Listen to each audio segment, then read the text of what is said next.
ভাই ভারতের লোকেরা বাংলাদেশের আম গাছ কাটি নিয়ে গেছে গা। এ শালা তোর আঙ্গুর গম করছস কে?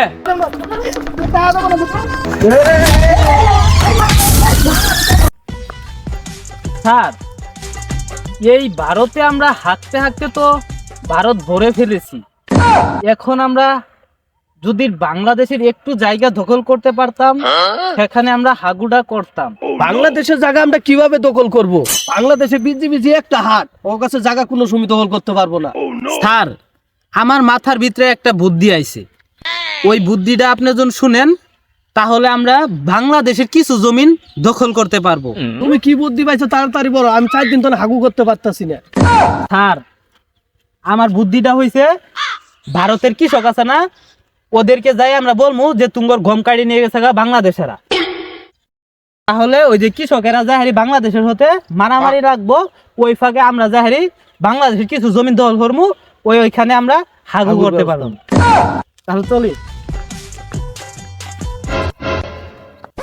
ওই তোমরা খবর শুনছ? কি খবর? তুঙ্গর গম যে বাংলাদেশের কাটি নিয়ে গেল গা। দোষ কি রে? এই বাংলাদেশে করে আসতে শাস্তি দিমা। শেষ কর মাঝে বাংলাদেশে করে।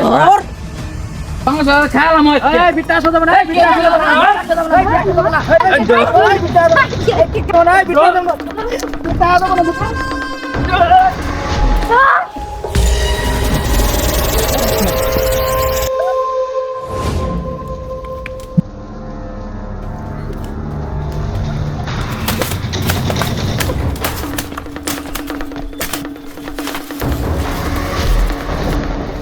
ভাই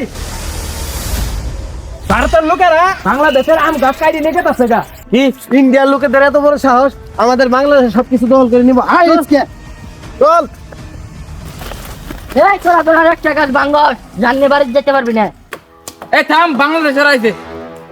ওই তোরা আমাদের বাংলাদেশের ভিতরে ঢুকছস, ঢুকে গাছপালা গুলো ক্ষতি করতেছস কে? এ শালা তোর আঙ্গুর গম করছস কে? বাংলাদেশের ভিতরে ঢুকে হেরি বাংলাদেশের লোকেরা গেলে ওই তোর শালা করে।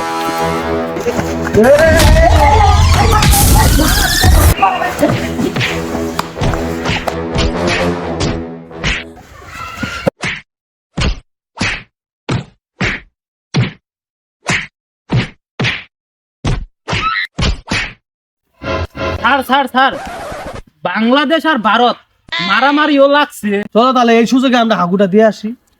চলেন। কি করে